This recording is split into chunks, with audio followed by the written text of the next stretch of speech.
Do you sometimes wish you could take a time machine and live as a royal? Well, you might want to press the brakes, as life as a medieval royal might not seem as great as it's cracked up to be. Join Facts First History to learn what life was really like for medieval royalty. Time for school, kids. As aspiring leaders destined to rule both within their kingdom and beyond, young princes and princesses in the medieval era received an education tailored to their royal status. Take, for instance, the future King Edward III of England, whose childhood education encompassed a wide range of subjects, from the finer points of etiquette to the art of jousting. Education for royal heirs was overseen by a team of skilled tutors, each imparting specialized knowledge. While the princes underwent rigorous military training to prepare them for the responsibilities of leading armies and defending their realm, their sisters and future wives pursued a different path. Often the royal ladies enjoyed access to a more diverse education, resulting in some of them being better read and educated than the men. Now, down to business. While in most of the world today, including most monarchies, prime ministers and presidents meet foreign dignitaries, during the medieval era this was the responsibility of the royalty. Following a midday meal, for example, Charles V would hold audiences with foreign dignitaries. These included government officials and nobles and even foreign entertainers. Among the attendees were ambassadors representing foreign kingdoms. The royals and the ambassadors would not only engage in discussions with each other, but also offer gifts as tokens of diplomatic goodwill. In England, such meetings between the king and nobility held great significance, as they could have a decisive impact on the ruler's relationship with the aristocracy. A notable example is King John, who fought with the elite of the time. Eventually, the elites had enough and rebelled against him. This led to the signing of the Magna Carta, which aimed to safeguard their rights and liberties. Let's eat. The main meal of medieval royals was typically served around midday and consisted of an array of delicious dishes, mainly meats, and of course a lot to drink. Fresh meat, including wild boar, pigeons, and venison, were always on the menu. Those were hunted by the royals themselves at times. Other times, professional hunters would catch these animals for the royals to feast on. Royals often enjoyed spices with their food, which was rare for commoners to enjoy at the time. And of course, there was always lots of wine available. Just ask Richard III, who often downed an entire bottle of wine with his lunch. In God we trust.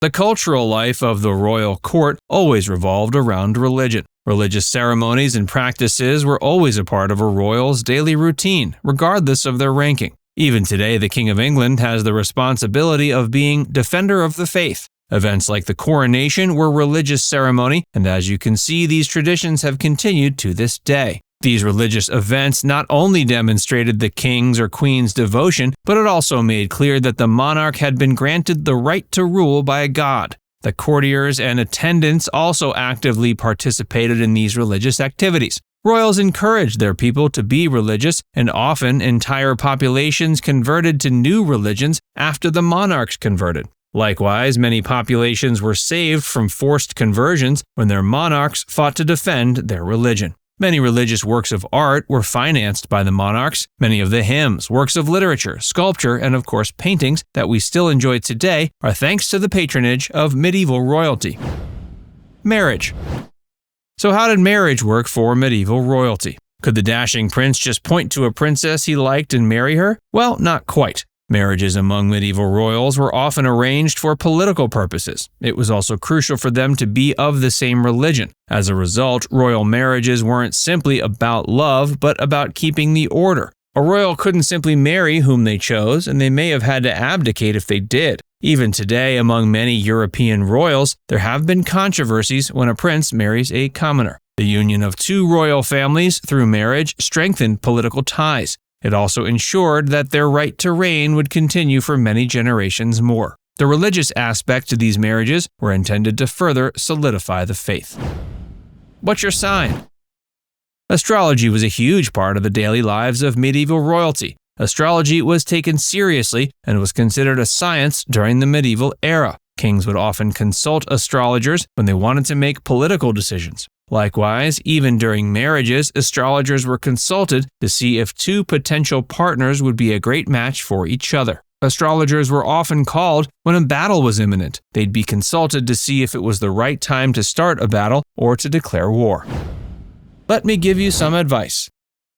Of course, astrologers weren't the only people who were a part of the Council of Advisors when it came to medieval royalty. Medieval kings and queens would convene with their royal council, often in the mornings, to discuss important matters of state. Members of the council were carefully chosen by the monarch and provided advice on various issues. This ranged from domestic affairs to foreign policy.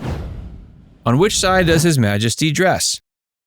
Medieval royalty often had advisors who told them how to dress and would prepare outfits for them. Imagine having a Tom Ford or Coco Chanel living in your home, deciding how you could dress. But they would go one step further. Medieval royals would have assistants who would help them get dressed. These servants would help them get dressed and often help them present themselves for a big event or for traveling. While this has largely died down today, there are still fashion advisors who design and tailor clothing for royals. Royals dress themselves, but they're groomed from a young age on how to present themselves to the public or to other dignitaries. Designing clothing for medieval royalty was considered a huge honor and would bring you status in society. Get a life.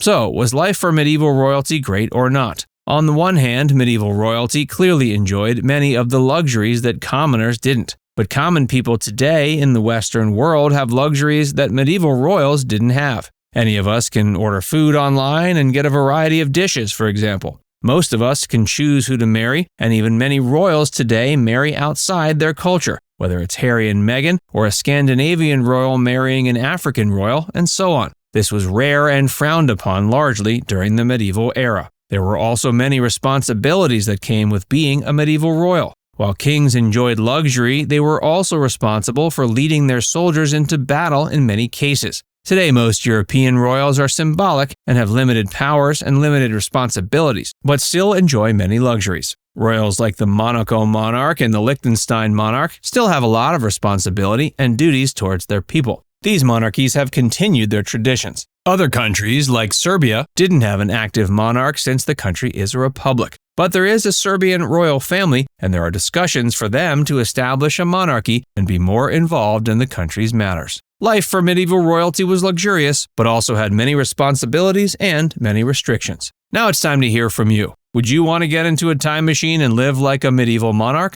Let us know in the comments section below.